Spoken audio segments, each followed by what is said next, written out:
The easiest thing I've done was to get out from under the labels and to live the life that I live. The most difficult thing I've ever done was to believe that I can do it.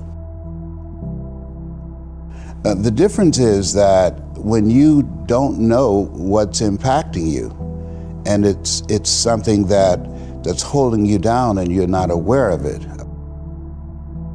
There are things that when you, in my situation, when you live in a dominant culture that is designed to destroy your sense of self and your belief in yourself, and you have to learn ways in which you can begin to connect with this power that you have within yourself to handle where you are.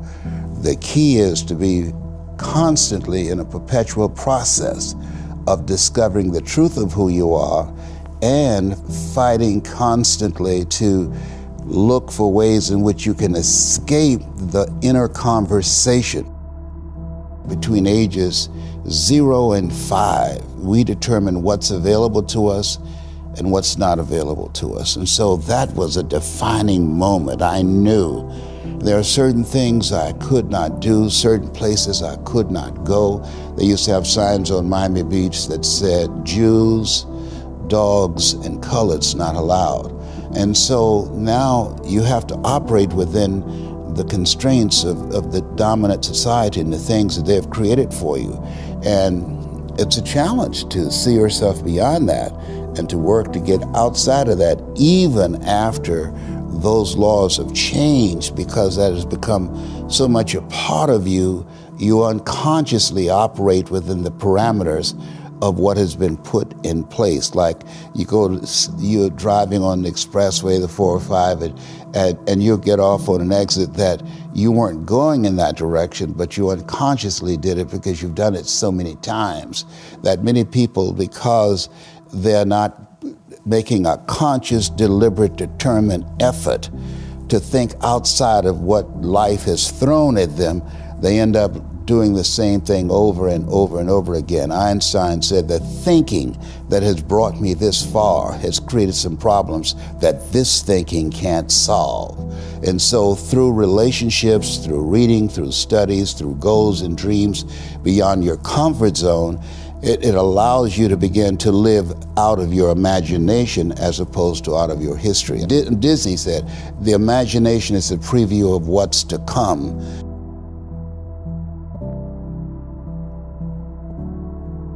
They have to expose themselves to something that will give them a different vision of themselves. And in addition to that, they have to put themselves in a community of what I call OQP, only quality people. A gentleman who dramatically transformed my life, I was a junior at Booker T. Washington High School in Miami, Florida, and I went in his class looking for another friend, and he said, go to the board and work this problem out for me. I said, sir, I can't do that. He said, why not? I said, I'm not one of your students. He said, do it anyhow. And the other kids started laughing, saying, he's Leslie, he's DT. And he said, what's DT? His brother is smart, but he's the dumb twin. And I said, I am, sir. And he came from behind his desk and he pointed at me. He said, don't you ever say that again. Someone's opinion of you does not have to become your reality. And he taught me 3 things. He said, if you want to become successful in life, young man, he said, number 1, you got to change your mindset. He said, you don't get in life what you want, you get in life what you are. Number 2, practice OQP, only quality people. You earn within $2,000 to $3,000 of your closest friends. I found that out. I left all my broke friends. I said, y'all gotta go. Because I used to be so broke, I'd pass a bank and trip the alarm, you know? And the 3rd thing he said, develop your communication skills, because once you open your mouth, you tell the world who you are. He said, those are 3 major things that you want to work on that will liberate you from living in Liberty City, living in poverty in Overtown. It will help to escape out of where you are right now, because I see you watching me and I know you want more. I can see the hunger in your eyes. You get hungry by finding something that's you. I believe that all of us are born unique, but most of us die copies. You got to find out what is it that turns you on, what resonates with you. One of the things that I realized and what allowed me to become successful as a speaker, the speaking industry has been hijacked by people who speak to sell, and it's okay to do that and make money. I speak to change lives because somebody spoke and changed my life. So this is my passion. This is my drive. This is something that I feel in my heart. And so the key to that hunger-driven life is a heart-centered life. I didn't do what I'm doing for years because of my programming, because of the culture in which I was raised in. I would see other people with degrees and PhDs and MBAs and credentials I don't have, and I convinced myself I couldn't do it.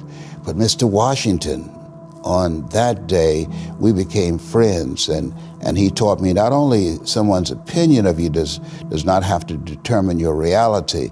He said that you have to work on yourself and you have to have an unstoppable attitude, and no excuse is acceptable, and you got to make it a priority, a non-negotiable in your life, and hold a constant vision of what it is you want to achieve.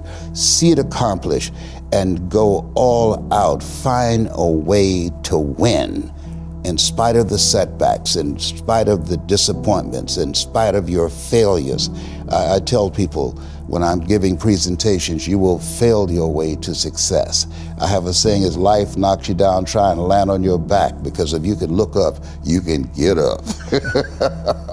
And so those experiences of going after goals that's beyond your comfort zone, and having relationships that will challenge you, and surrounding yourself with coaches and mentors who can take you to a place within yourself that you can't go by yourself because you can't read the label when you're locked in the box.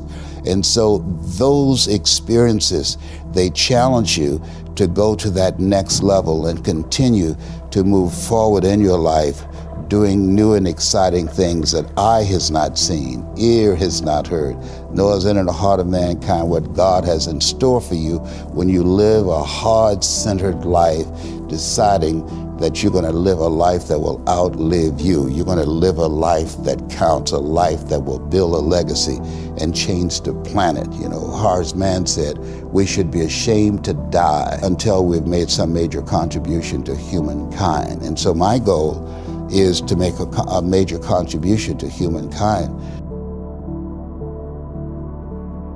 Every day when I get up, my mindset is, what is it that I can do to touch and impact somebody's life today? What is it? What does that look like?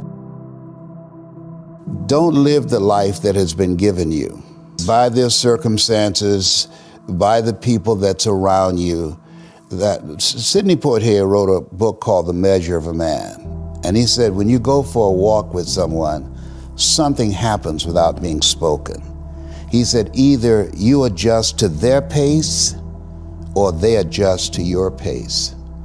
Whose pace have you adjusted to?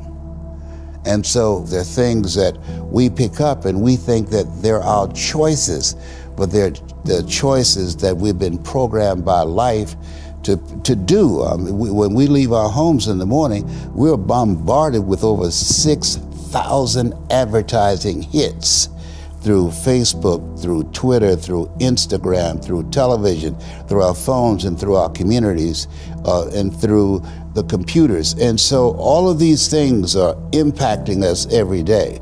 So if you don't have a program for your mind, then your mind is going to be programmed, and you'll find yourself doing things that you did not know, and that they affected you, that they, through marketing techniques and strategies, that they will create a thirst within you. I came up in an era that said if you built the best mousetrap, the world would be the path to your door.